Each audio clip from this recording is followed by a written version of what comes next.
Muy buenas tardes. Nos toca hablar sobre patologías del hígado. En este capítulo vamos a hablar sobre la anatomía del hígado y los quistes hepáticos.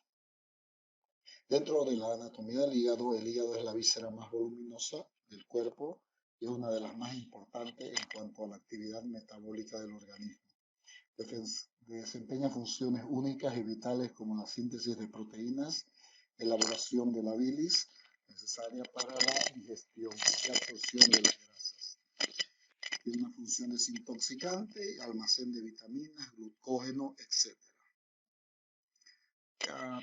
Aproximadamente pesa entre 1.200 a 1.800 gramos en el adulto.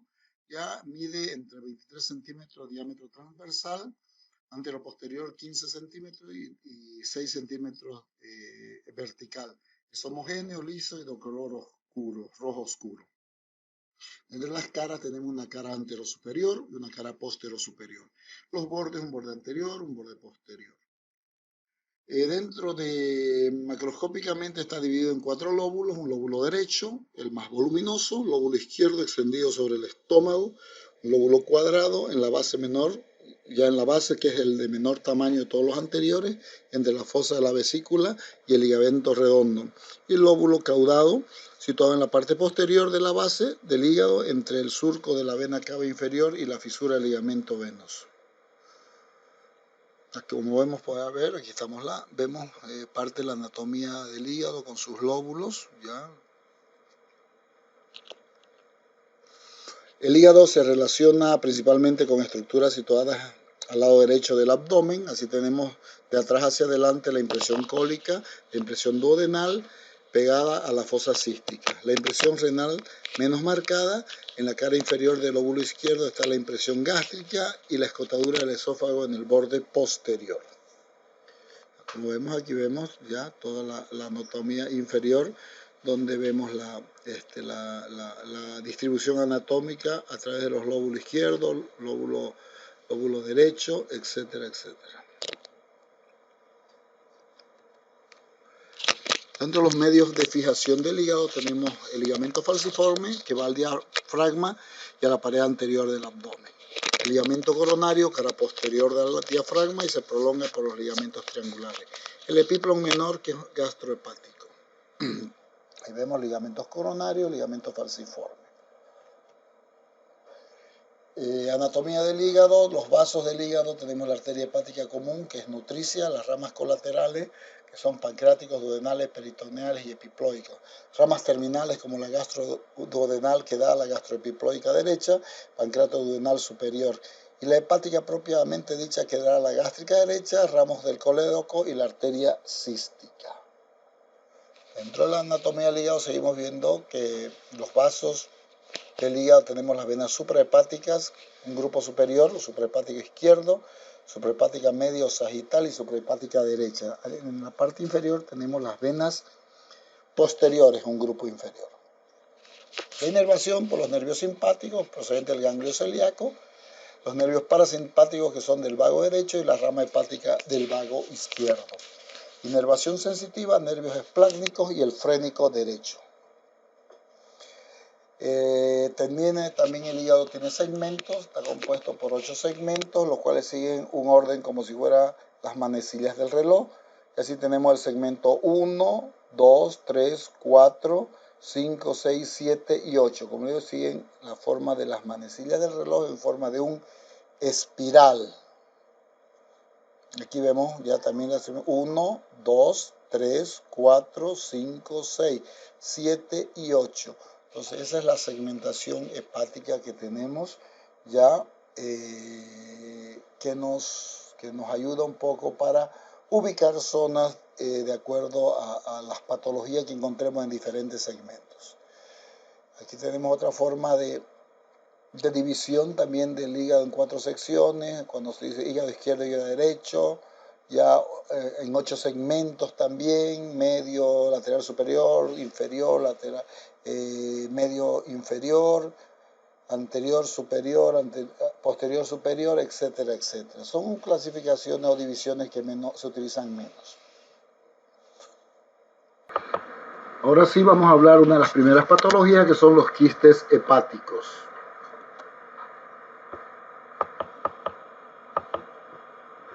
En el hígado se presentan dos variedades de quistes. Los menos frecuentes son los no parasitarios, o sea, los quistes serosos o mucosos, que mayormente son congénitos, o sea, uno nace con estos quistes y pueden ir aumentando de volumen en el transcurso de la vida.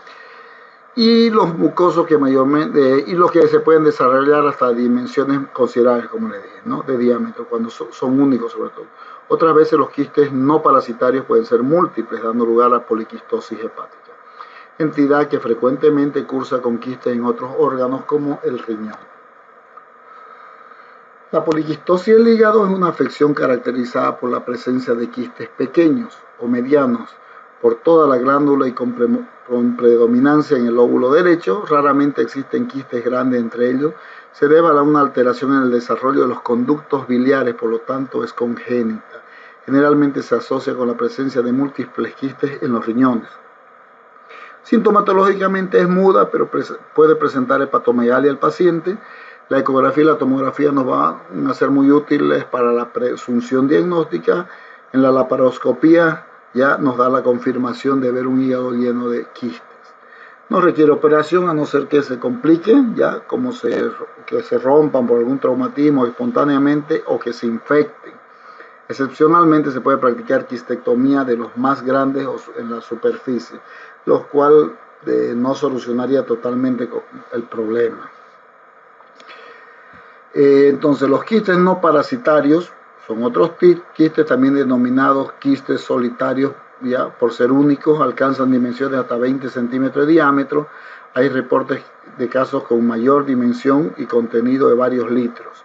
El origen también es congénito a partir de conductos biliares intrahepáticos. Pueden tener una sola cavidad unilocular o múltiples cavidades ser multiloculares. El contenido de estos quistes puede ser de tipo bilioso o mucoso. Clínicamente puede haber dolor, explicado por la expansión y compresión de elementos vecinos del hígado, por el gran tamaño del quiste. Muy pocas veces se infectan secundariamente. Los medios más efectivos para el diagnóstico son a través de una ecografía, podemos localizarlo. La tomografía y la laparoscopía en la actualidad nos ayudan bastante. Como tratamiento, en los casos que realmente sea necesario, se practica la quistectomía, o sea, la ablación total del quiste. Pero como no siempre es posible la quistectomía, se puede resecar parcialmente o hacer una derivación a una víscera hueca, vecina como el intestino delgado, practicando una cistoyeyunostomía, semejante a lo que se hace con los quistes pancreáticos. Entonces, los quistes no parasitarios, de acuerdo a su forma de presentación, pueden ser únicos, múltiples, difusos o localizados, uniloculares o multiloculares. De acuerdo a esa teología, generalmente hay una alteración de la diferenciación y organización de las vías biliares, lo cual produce la aparición de hiperplasia inflamatoria, obstrucción de los conductos biliares aberrantes. La superficie anteroinferior del hígado derecho, su tamaño varía entre 1.5 15 centímetros, el lugar donde generalmente se localizan. Se puede ver una pared delgada, opalescente o transparente con contenido material claro, mucoso, pardo, compuesta por 3 capas. Una interna, que es tejido conectivo laxo de célula, media, que es tejido denso acelular, y una capa externa con segmentos de conductos biliares y tejido conectivo que se une al parénquima. O sea, al producirse la dilatación de los conductos biliares, pues esa capa externa va a contener tejido de conductos biliares. El tratamiento es un destechamiento del quiste en primera elección, es lo importante, drenaje percutáneo, que es lo que actualmente se está haciendo, el drenaje percutáneo de estos quistes, porque es una excelente medida, porque no es muy traumática, ¿ya? En cambio, el destechamiento se debe realizar una intervención quirúrgica. Se puede hacer una enucleación completa cuando no son muy grandes, pero hay un riesgo de producir sangrado a nivel del hígado. Entonces se tiene que contar con un buen equipo de hemostasia para cirugía hepática. Ahora tenemos la quistes hidatídicos, los quistes parasitarios. Hace rato hablamos de los no parasitarios, ahora sí nos toca hablar de los parasitarios. Entre estos tenemos el quiste hidatídico, que es producido por la hidatidosis o equinocosis, se llama, es una enfermedad clasificada dentro de la ciclozoonosis que se transmite naturalmente entre los animales y el hombre. Se entiende por zoonosis todas las enfermedades infecciosas en las que puede existir relación animal directamente a través del medio ambiente, incluidos portadores, reservorios y vectores.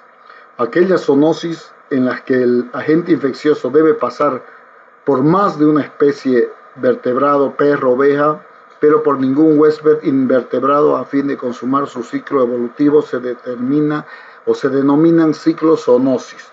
A este grupo pertenece la equinococosis. Esta enfermedad se presenta en dos formas: en la etapa larval, metacéstode, y en la adulta, que es la tenia, el parásito ya propio. En cambio, el metacéstode es la forma larval. La significación clínica y económica es casi totalmente confiada a la infección del metacéstode.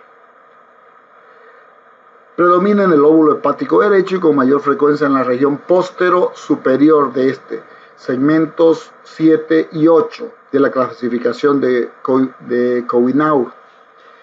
El tamaño del quiste al momento del diagnóstico es variable, pero en la mayoría de los casos se trata de lesiones de más de 2 centímetros de diámetro. El equinococo requiere de 2 mamíferos para completar el ciclo básico. El huésped definitivo es siempre un carnívoro, mientras que el intermediario es un herbívoro, ¿ya? Los segmentos contenidos en huevos de proglóteres grávidos o huevos libres pasan a la materia fecal del huésped definitivo, como es el perro generalmente. Son ingeridos por una oveja, huésped intermediario, ya una oveja, que es generalmente un huésped intermediario, donde se desarrolla en el estado de metacéstode. El ciclo es completado si un huésped carnívoro ingiere las vísceras enfermas. Entonces, como vemos, el ser humano, a través de las heces fecales, ya que se contaminan la hierba, se transmiten los quistes. La oveja ingiere estos quistes y nosotros, al comer la oveja o chancho o el herbívoro, pues adquirimos el quiste. Igualmente, el perro también se puede transmitir de la misma forma, ya, pero inclusive al defecar o al consumir alimentos que están contaminados con las heces fecales, ya con este tipo de quistes. Podemos diferenciar dos tipos de equinocosis: la equinocosis primaria, donde una vez ocurrida la infección, los metacéstodes pueden desarrollarse en varios sitios. En el cuerpo humano virtualmente se pueden establecer en toda la anatomía, pero el hígado y el pulmón son los lugares más afectados.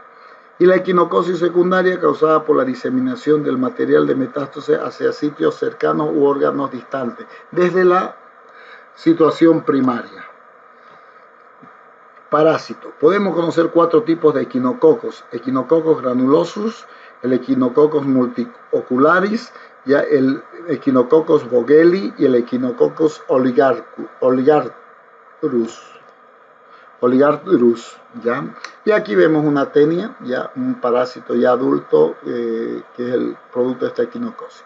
Dentro de las cepas huéspedes que pueden haber, tenemos a la oveja, el león, el ganado porcino, ciervo, vaca, búfalo, caballo, camello. Entonces, todos estos animales pueden ser portadores de este tipo de parásitos, o sea, la larva, el estado larvario, el cual parasita al ser humano. Dentro de los aspectos clínicos generales, el equinococcus en humanos es la infección provocada por el estado larval, metacéstode, que puede resultar de una enfermedad grave y mortal. Podemos diferenciar 2 tipos, como digo, la equinocosis primaria y la equinocosis secundaria. Entonces, la primaria, como dijimos, es la ubicación primaria a nivel de hígado y pulmón, ¿ya? Y la equinocosis secundaria, cuando de aquí causa diseminación a otros órganos cercanos.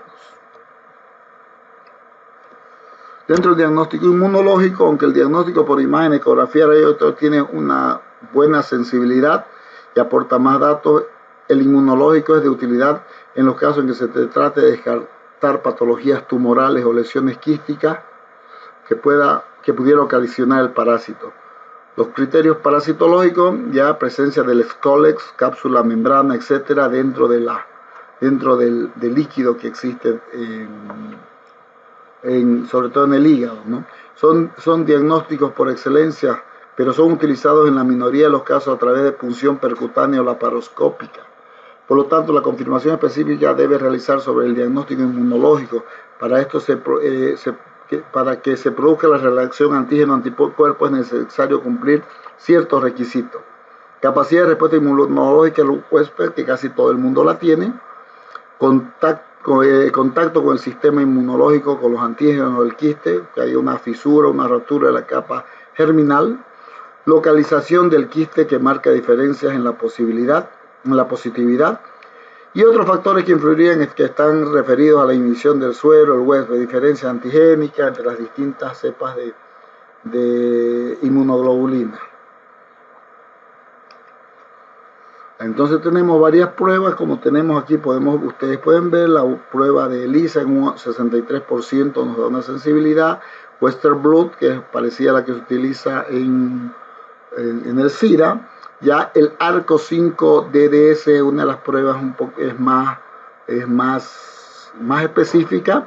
Ya este test se basa en la detección de anticuerpos en el suero del paciente contra el antígeno 5, que es del líquido hidratídico. Es una prueba muy utilizada. ¿Ya? El HI también tiene una sensibilidad, permitiendo también el seguimiento para estudio de múltiples sueros.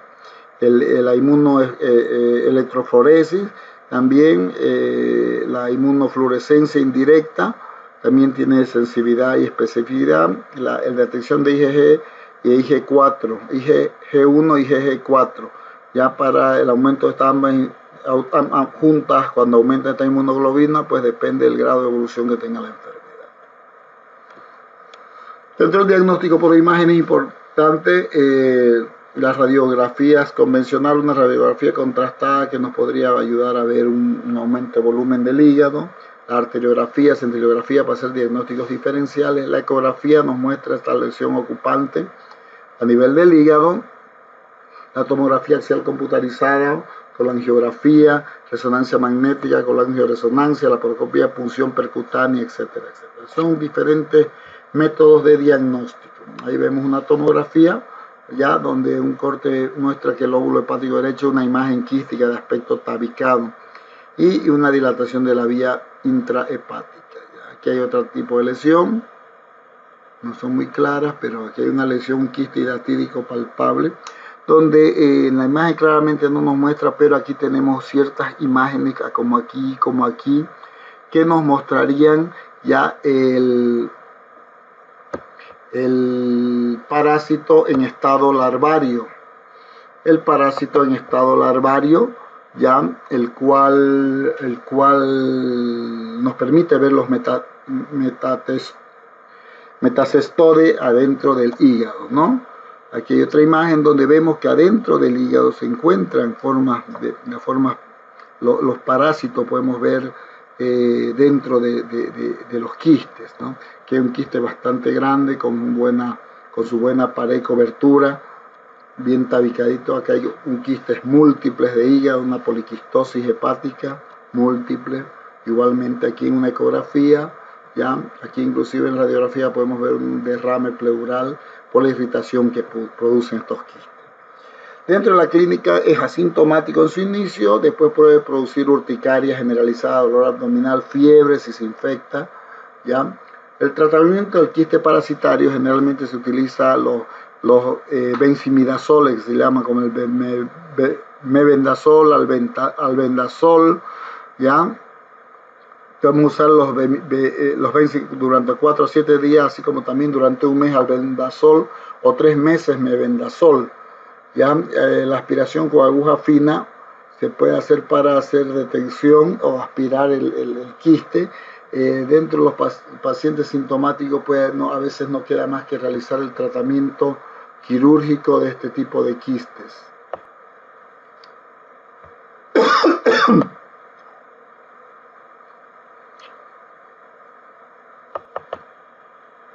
Dentro del tratamiento quirúrgico Las condiciones necesarias que se debe cumplir para realizar este tratamiento: evitar la contaminación de la cavidad con el contenido del quiste, impedir la persistencia de la cavidad residual, impedir la supuración, evitar la fístula biliar, evitar la recidiva, reducir la hemorragia intraoperatoria, reinserción social precoz del paciente, reducir el costo de tratamiento.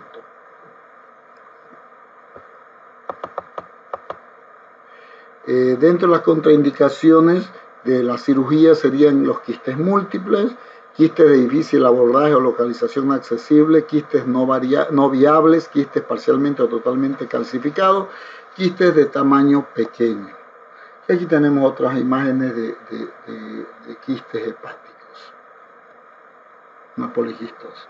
Entonces, los tipos de incisiones que se pueden utilizar para eso es la incisión subcostal, ya para quistes hidatídicos generalmente, incisión transversa también, que se puede utilizar en la hidatidosis peritoneal masiva, ya lumbotomía, incisión torácica con frenotomía en hepato y espleno, ya toracofrenotomía se puede negar a hacer cuando hay una mortalidad elevada, y algunas incisiones combinadas. La mediana supra e infraumbilical también es muy utilizada en este tipo de lesiones.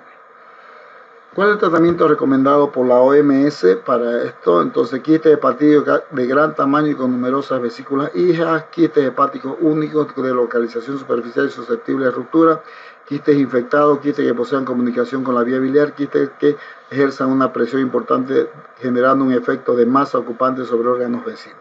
Entonces, todas estas son las indicaciones quirúrgicas que nos da la OMS. Actualmente se está haciendo la punción, existe la cirugía mínimamente invasiva que se hace la punción con unas agujas puño y se hace un drenaje percutáneo, ¿ya? Entonces, igualmente a través de esta se puede hacer un tratamiento local farmacológico utilizando los benzimidazoles. Una tercera opción, como el tratamiento de la hidatidosis hepática, es la técnica PAIR. Las siglas de esta técnica derivan de los pasos involucrados en el procedimiento y que a continuación describiremos brevemente.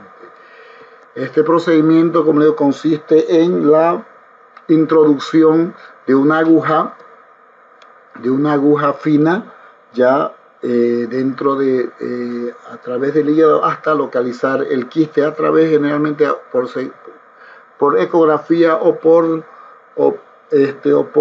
tomografía. Entonces, y se coloca un drenaje, un pigtail, un cola de chancho, y se provee la derivación externa, el drenaje externo de este tipo de quiste.